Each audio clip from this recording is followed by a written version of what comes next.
Have you ever been laughed at so hard, so cruelly, that the sound of it still echoes in your head years later?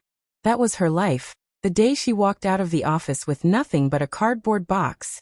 The same colleagues she had once trusted, the same people she had mentored and supported, now smirked as she left. Some whispered, some outright chuckled, and others simply turned away as if she had become invisible. She had built the company from scratch, poured her heart, her nights, her weekends, her dreams into it. Yet in the end, they pushed her out, with a fake smile and a final blow that stripped her of everything. Her name was Maya. To her, that humiliation was not just an ending.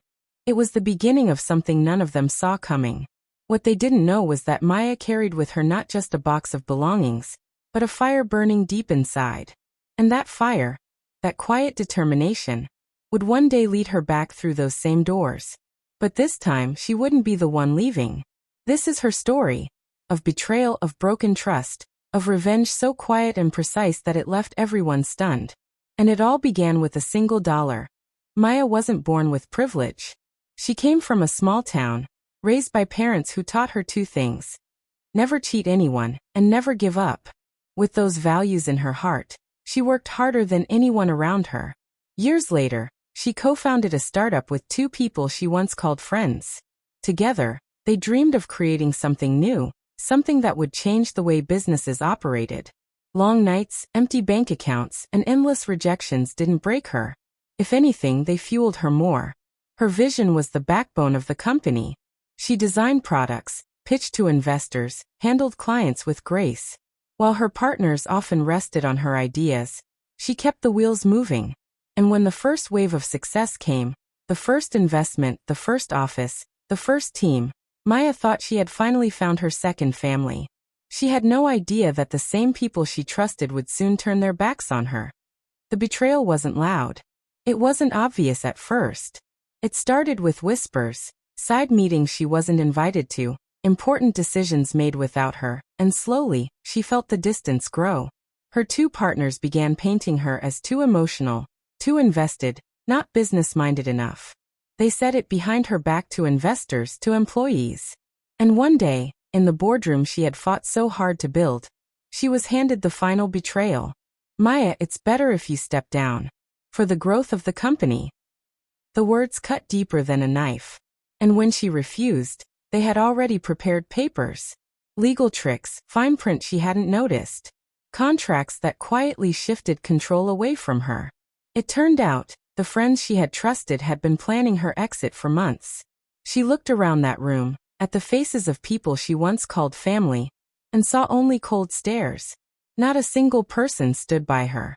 She left that day carrying her dignity, but her heart was shattered. The humiliation didn't end with the firing. As she walked out, she heard the laughter, the mocking. Some even whispered that she was done, finished, that she'd never recover. It's strange how betrayal makes you question yourself. For weeks, Maya couldn't sleep. She doubted her worth, her ideas, her life's work. She avoided people, avoided conversations, and let the silence consume her. But deep down, she knew something. The company might have pushed her out, but it was her vision that built it. Without her, they had only walls and computers. Without her, they had no soul. And so the seed of revenge was planted, not out of hate, but out of justice. Months later, the news reached her. The same company that had mocked her, that had stripped her of her position, was sinking. Bad decisions, failed strategies, careless spending. The empire she built was now crumbling. And then came the most shocking twist. The company was about to be sold off. Maya sat in silence as the irony washed over her. She had once been thrown out of that company, laughed at like she was nothing. Now it was worth almost nothing.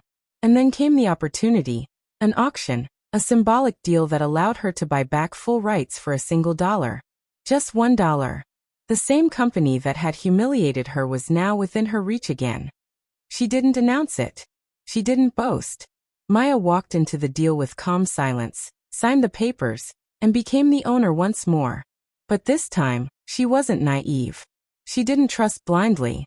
She restructured everything from scratch, making sure no one could betray her again. And while she rose quietly, the people who once mocked her were left speechless. She invited some of the old employees back, but with new rules, rules of loyalty, respect, and honesty. The partners who had betrayed her? They weren't offered a second chance. Instead, they watched from the outside as Maya rebuilt what they had destroyed. Months later, the company was thriving again, stronger than ever.